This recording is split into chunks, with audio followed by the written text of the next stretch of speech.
Greetings, this is Soleil.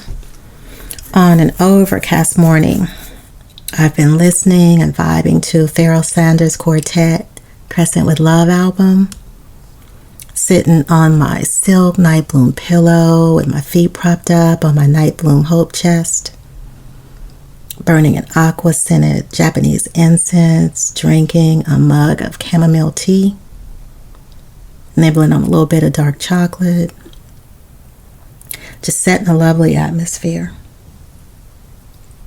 And maybe you'd like to do that too. Take a moment and set yours and just cozy up. As this is the first in a series of background stories on the written pieces. And I've been kind of just playing with names a little bit about what I might call them. Quiet part out loud. Ultrasounds. Better. But, sonograms. Something like that, but I haven't decided yet. And why? Because the elements that birth a piece are fertile soils. Sometimes wild soils. And our maiden release piece, What Season Is It?, was birthed through an extraordinary experience that still resonates. And in the nearly 3 years since its emergence, I've seen its themes unfold and flow in unusual ways. My co-designer, Tracy Bird for Corona, created the page for this piece. A photograph of a forest with tall, thin trees with soft light filtering through, splashing on the understory. The poem floating over it in a text box. And I was asked to describe the image and the why of it, what it means to me. And I hadn't really done that before. So it took a moment. And the image, it immediately calms me and connects me to nature, the silence and heightened sensitivity I feel when I'm surrounded by trees.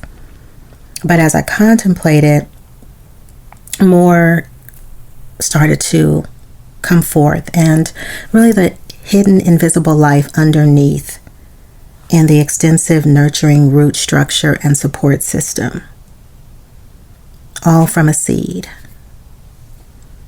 And I see mirrors, essential, kindred beings, family, master teachers. Remember the expression, you can't see the forest for the trees? It's really about perspective, seeing the big picture, the whole, connecting the dots. So, Valentine's Day 2020, there was a really strange vibe in our class that day. And the teacher had shared a story about her father taking the class. His first poem was about death. And 6 months later, he died. And when she said that, suddenly I felt a chill.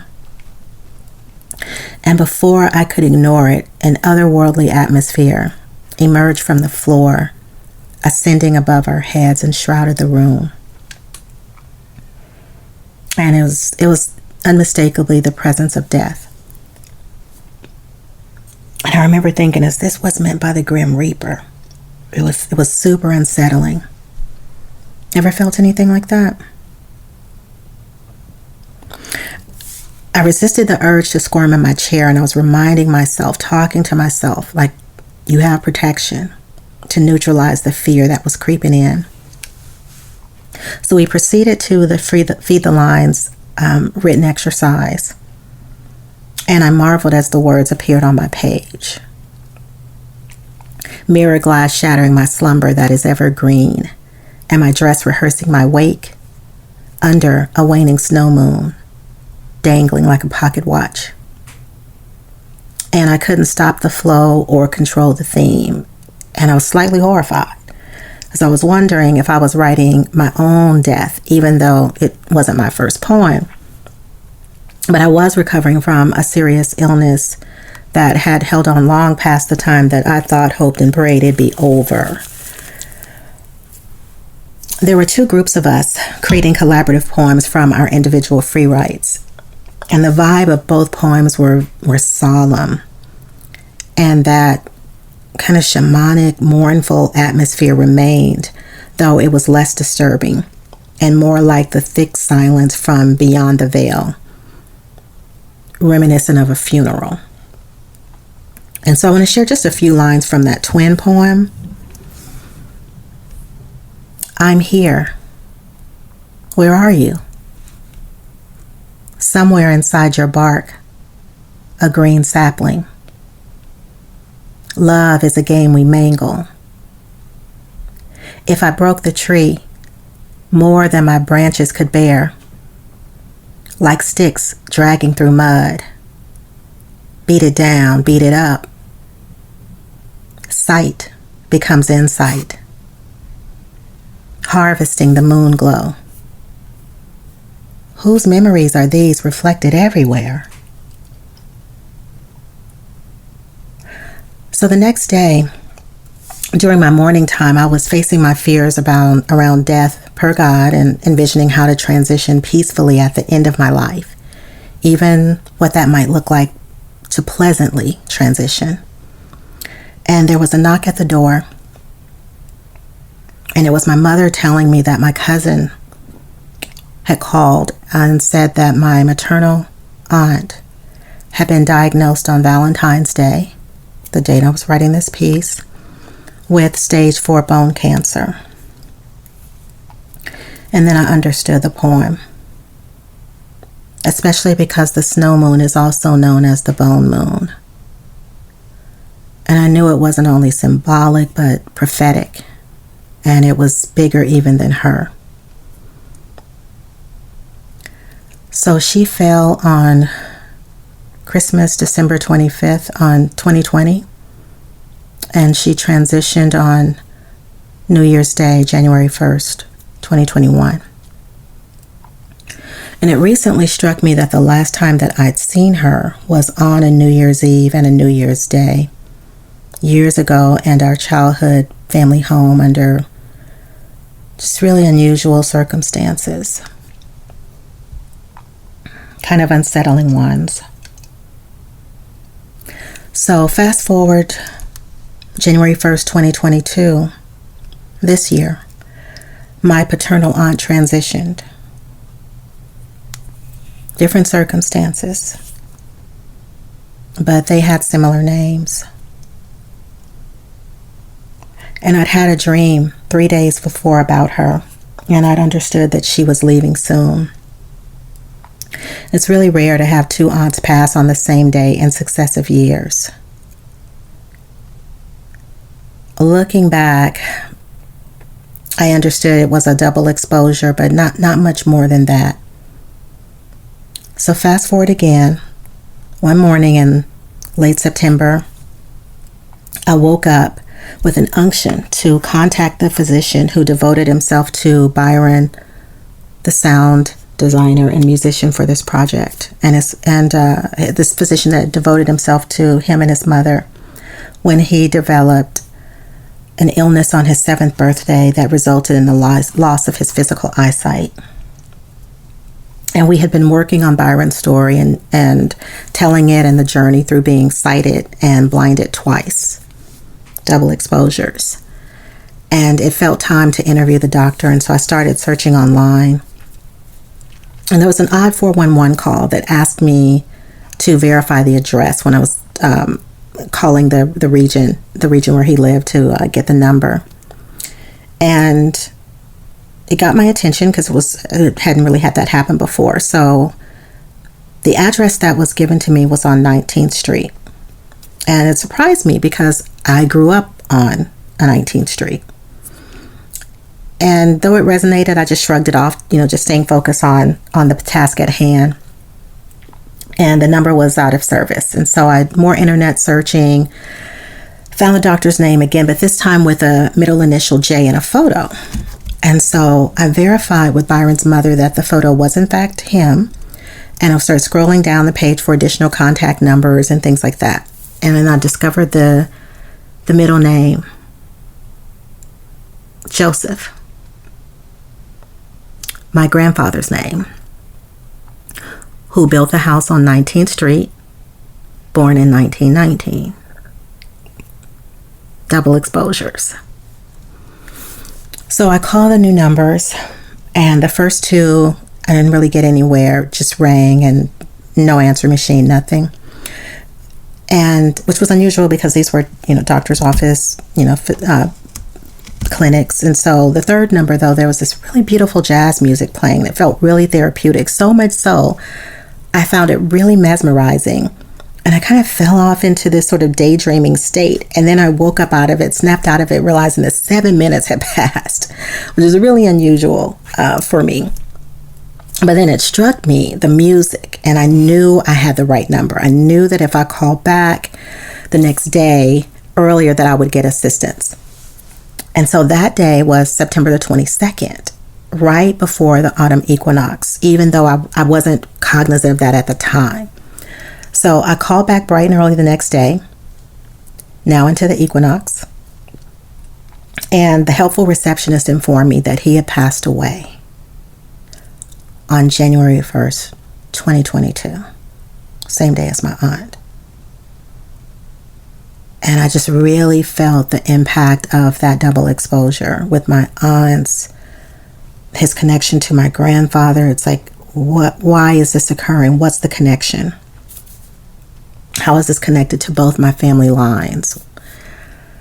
And I was reminded just of this one scripture in John 12:24 and 25. And this is the Message translation. Listen carefully. Unless a grain of wheat is buried in the ground, dead to the world, it is never any more than a grain of wheat. But if it is buried, it sprouts and reproduces itself many times over. In the same way, anyone who holds on to life just as it is destroys that life. But if you let it go reckless in your love, you'll have it forever, real and eternal. And I had to look up what reckless meant in that context because it seemed out of step. But I'll if you're interested and curious, I'll leave that for you because it was really profound. So we don't normally use reckless in that context. So anyway, Garrigue, she added the line in the What Season poem, "Inside everyone is a shout of joy waiting to be born," from a piece titled "The Winter of Listening." And while recording this poem, that title stood out in a way that it hadn't before, and it felt like an answer to the question, what season is it? So this winter, my intention is to listen deeply. My eyes watching Elohim. I started exploring significant events on January the 1st. It's the date of the Emancipation Proclamation was signed. I've been exploring the origins of the name of January and its associated Roman god, the Gregorian calendar in general, and contemplating the significance of this New Year's Eve, New Year's Day, December 31st, January 1st. And I knew some of it already, but we're in a very different moment, and a fresh perspective is key. And some timelines are tripwires. They're triggers and third rails. And it is really best to be tuned in, listening, and following the still voice inside, the portal and path that points to life, that says, walk this way, not that way. Have you heard that? When the Creator is speaking, listen and follow that guidance, because there are special times and seasons when the train of destiny is moving towards divine fulfillment of the Creator's master plan. Even though you don't see it or hear it in the natural, you may be standing or even parked on the tracks. And the hearing and the knowing is a precious, precious gift. It's the essence and substance of life. And the butterfly effects, they're not always immediately visible or audible. Sometimes they're felt and intuited, but sometimes not. Though eventually they become tangible. And what about Valentine's Day and the day after? How much of our energy, our beingness has been invested in feeding and fueling the strength and power of these dates and these time signatures?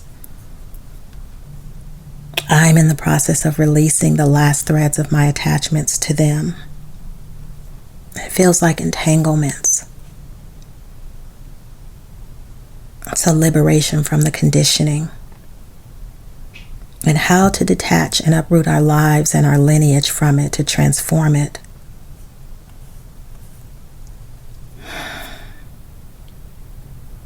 Time manipulation is a potent warfare hidden in plain sight.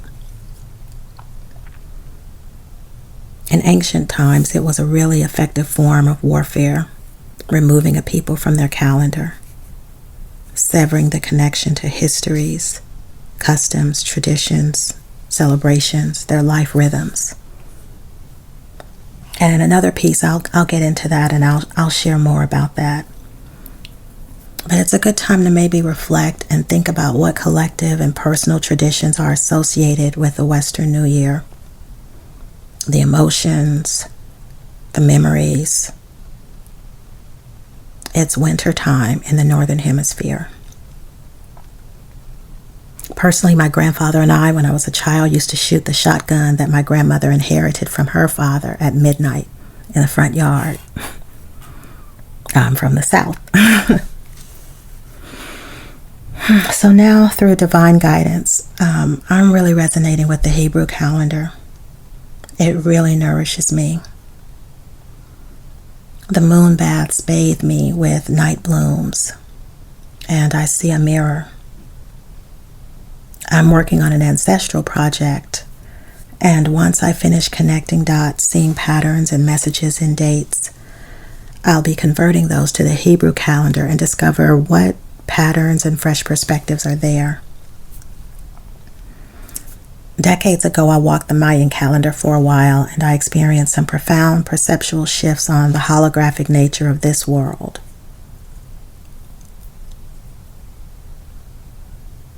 What time resonates with you? What calendar?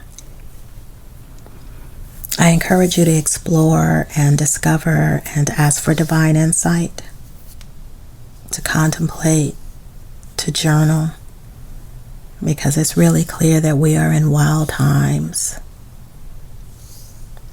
And if you're open, do a 10 to 15 minute free write or more, and just allow your thoughts, your feelings, and your impressions to flow uncensored and see what emerges. As Zenju Earthland Manual calls it, access the wisdom in your bones. What events have occurred in your life during and around these dates? What are the associations, the attachments? And if these aren't significant, then look at the ones that are. Connect the dots and illuminate the blind spots.